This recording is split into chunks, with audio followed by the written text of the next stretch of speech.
New Durga jewellers Sirsa. Khariya वाले प्रभुजी सोनी व पीली मंदोरी वाले सज्जन सोनी का भारत सरकार द्वारा मान्यता प्राप्त मशहूर hallmark jewellery showroom new Durga jewellers Parshuram चौक सिरसा। अधिक जानकारी के लिए संपर्क करें 9813932001 या 9466697217। ऑल इंडिया तृणमूल कांग्रेस और ममता दीदी के साथ जुड़ने के बाद पहली बार सिरसा आना हुआ और हमने कहा आपके साथ भी सारा सिरसा का जो हमारा परिवार है, पत्रकार साथियों का परिवार है, उनसे भी कुछ चर्चा करी जाए और इसी संदर्भ में आज आप सबको आमंत्रित किया है। बाकी देश और प्रदेश के हालात उससे आप बहुत बखूबी वाकिफ़ हैं कि किस तरीके से आज भी एक साल से ज़्यादा बीतने के बाद किसान धरने पे अब भी दिल्ली के चारों तरफ बैठे हैं और जहाँ किसान मजदूर, वहाँ का आम जनमानस बॉर्डर के चारों तरफ भी परेशान है और सारे मौसम किसानों ने कड़कड़ाती ठंड भी देखी पिछले साल, फिर दोबारा आ गई है। गर्मी, बरसात, आंधी तूफान सबका सामना करते हुए डट कर के मुकाबला किया।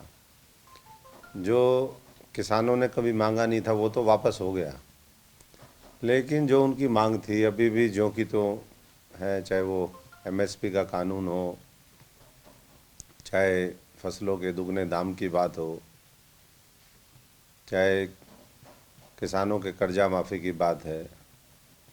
जो 700 से ज़्यादा किसान बंधु शहीद हुए, उनको शहीद का दर्जा दे कर के उचित मुआवजे की बात हो, या फिर उनके ऊपर जो इस संघर्ष में जो सरकार ने ज़बरदस्ती थोप दिए थे कानून, उनके खिलाफ़ लड़ते हुए जो उन्होंने संघर्ष किया, जो उनके ऊपर केस दर्ज हुए, उनको वापसी का मामला हो, तो वो मांग अभी भी है। और लगातार सरकार संसद में दोनों सदनों में अपनी जिम्मेदारी से बस्ती नज़र आ रही है, चर्चा नहीं करना चाहते। ऊपर से ये कहते हैं कि हमारे पास आंकड़े ही नहीं है तो मुआवजे का कोई प्रश्न ही नहीं उठता। और तमाम विपक्ष के लोगों ने बात कही है कि भाई हम लिस्ट आपको दे देंगे, लिस्ट अगर आपको चाहिए, लेकिन क्या होता है, किस तरीके से चीज़ें आने वाले समय में वो शेप लेंगी, वो तो देखना बाकी है। लेकिन हम तो यही सरकार से कहेंगे, कल हरियाणा के मुख्यमंत्री जी ने भी कुछ किसान नेताओं से बात की है, क्या आउटकम निकला क्या नहीं निकला वो भी सबके सामने आना बाकी है। लेकिन इस वर्ष सब किसान अपने घरों को चले जाएं वापस, जा कर के देश की तरक्की में, देश की समृद्धि में और अन्नदाता का जो रोल है वो अपना रोल और भूमिका निभाने में उनकी फिर दोबारा सक्रिय भूमिका हो, बल्कि और ज़्यादा बड़ी हो, ये सुनिश्चित करने का काम सरकार को करना चाहिए। और जल्दी से जल्दी ये जो विवाद है इसको संवाद के माध्यम से इसका समाधान निकाल करके और किसानों के साथ बैठ कर के चर्चा करनी चाहिए। पहल हो रही है, लेकिन अभी जल्दी से जल्दी हो, ये प्राथमिकता होनी चाहिए।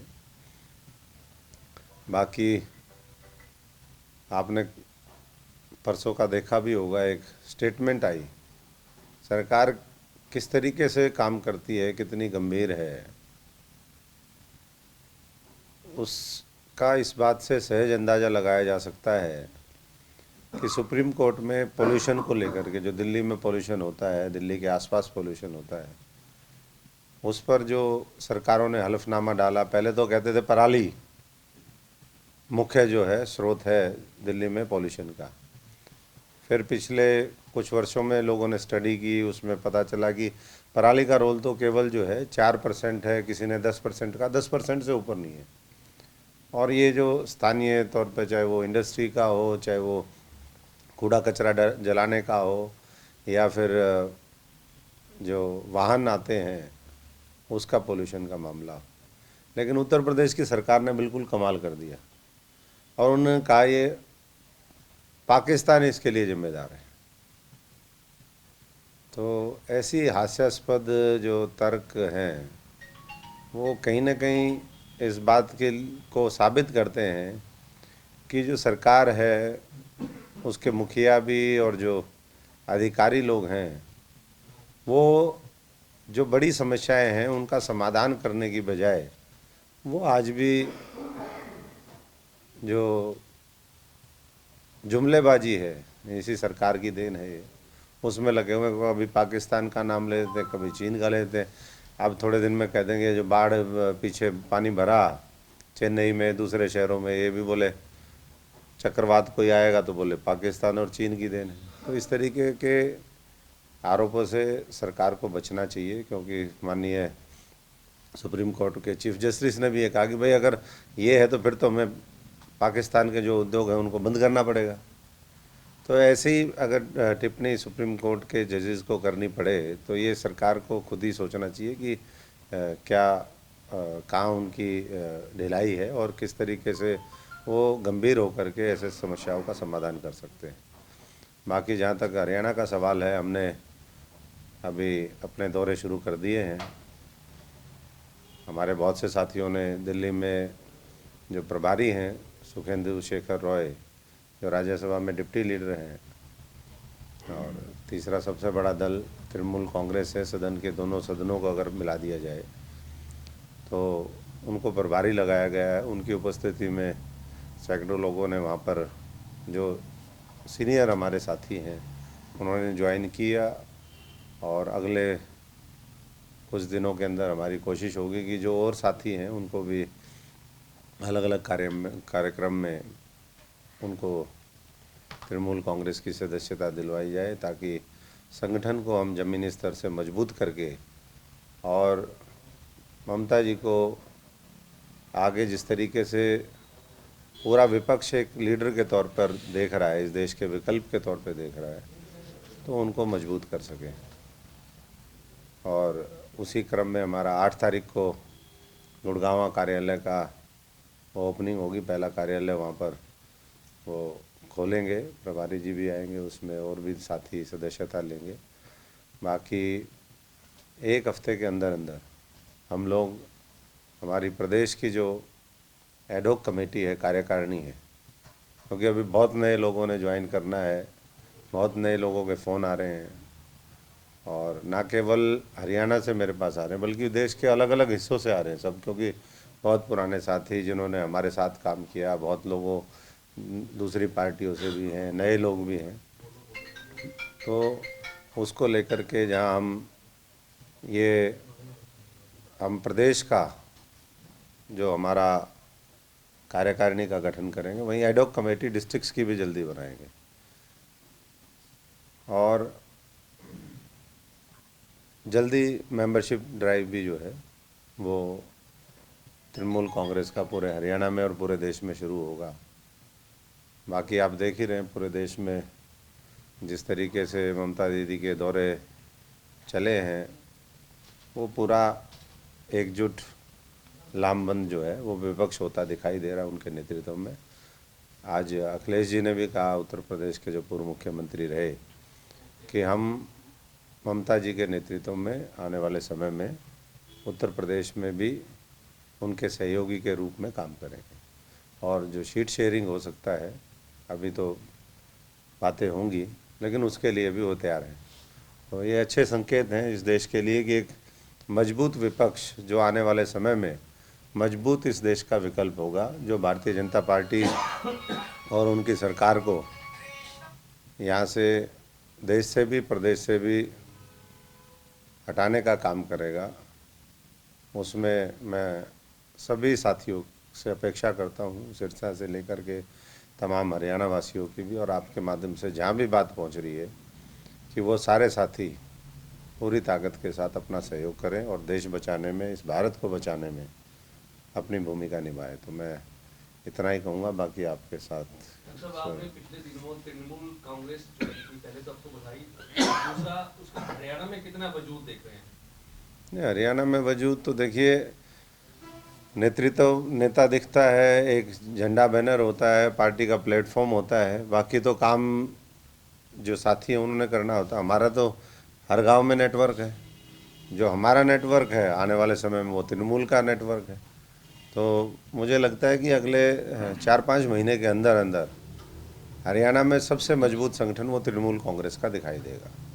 कांग्रेस और बीजेपी बड़ी बड़ी पार्टियां हैं, तो उनके सामने लगता है कि आपका ये संगठन नया कौन सी बड़ी पार्टी है? सारे गिरोह हैं, ये तो मिल के सेटिंग करके तो राजनीति करते हैं। एलनाबाद आपने खुद देख लिया सबने, जो एलनाबाद है यही सभी सीटों पे, यही पूरे देश में हो रहा है, यही मॉडल। कभी बीजेपी कांग्रेस मिल जाती है, कभी बीजेपी कोई दूसरा जो वहाँ पर क्षेत्रीय दल है वो मिल जाता है, कभी कांग्रेस और क्षेत्रीय दल मिल जाते हैं, और इसी चीज़ ने इस देश को पीछे रखा है। नहीं तो 70 सालों में जितनी इस देश की तरक्की हो सकती थी या होनी चाहिए थी, वो आज तक भी नहीं हुई। आज भी जो बुनियादी सुविधाएं हैं उनका अभाव है, ना पीने के पानी है, ना बिजली की व्यवस्था है ढंग से, ना स्कूल है, ना हॉस्पिटल है, ना गली नाले पक्के हैं। और आज भी जो है जीवन जो है, मैं समझता हूँ कि मेजॉरिटी जो भारतवासी हैं वो कष्ट का जीवन जी रहे हैं। तो इससे अगर कोई उभार सकता है, तो जब तक हम साफ़ सुथरी और स्ट्रेट फॉरवर्ड राजनीति नहीं करेंगे तब तक इसी तरीके से होता रहेगा।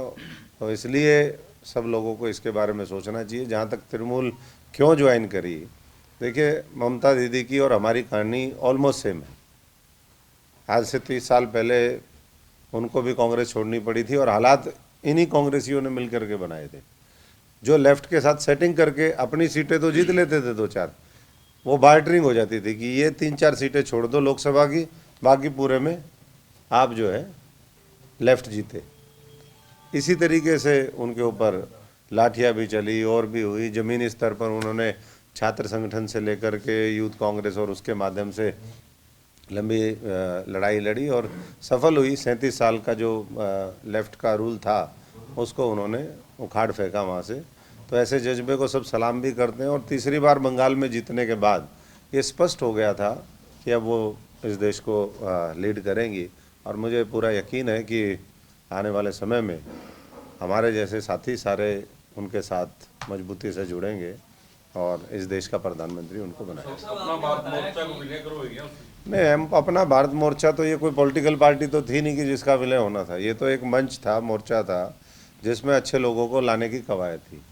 तो जो बहुत से लोग हैं जो राजनीतिक पार्टी ज्वाइन नहीं करना चाहते लेकिन अच्छा काम करना चाहते हैं देश के लिए, तो ये सब कंटिन्यू करेंगे। और जिनकी पॉलिटिकल इच्छा है, जो चुनाव के माध्यम से, संगठन के माध्यम से काम करना चाहते हैं, वो तृणमूल कांग्रेस के साथी बनेंगे। तो अपना भारत मोर्चा तो हमने कहा था, ये तो पूरा जो छोटे छोटे राजनीतिक दल हैं, दूसरे हैं, या ऐसे साथी जो कुछ करना चाहते हैं, उनको हम एक न्यूट्रल प्लेटफॉर्म देंगे, जो सामाजिक और देश में जो सेमी पॉलिटिकल एक अवेयरनेस का मामला है, जागरूकता का मामला है, वो फैलाने का काम करेगा। आपके मुताबिक कांग्रेस से सताए हुए लोग दूसरी पार्टी ज्वाइन करें, तृणमूल कांग्रेस, आप और ममता बनर्जी हैं, तो पंजाब में भी काफी नेता ऐसे हैं जो कांग्रेस से सताए हुए और बाहर आ चुके हैं, क्या उनसे भी कोई टाई अप है, ऐसा कोई उनको जोड़ने का? देखिए, सताए तो कौन सी पार्टी ऐसी है? सारी पार्टी अपने लोगों को मारती हैं, तो कोई कांग्रेस अकेली थो ना, बीजेपी भी ऐसे ही करती है। यहाँ हो कहीं भी आप देख लो, रीजनल पार्टियों का भी यही हाल है। तो ना केवल वो जो जिनके अंदर क्षमता है लेकिन उनका शोषण हुआ है, ये भी देखना है। जिसके अंदर क्षमता है और शोषण हुआ है लेकिन छवि अच्छी है, काम करना चाहते हैं, उन लोगों को भी और नए लोगों को भी, उन सबको तृणमूल कांग्रेस के साथ जोड़ेंगे। तृणमूल का तो मतलब ही ग्रास रूट है। एक हवा हवाई कांग्रेस है और दूसरी असली तृणमूल कांग्रेस है।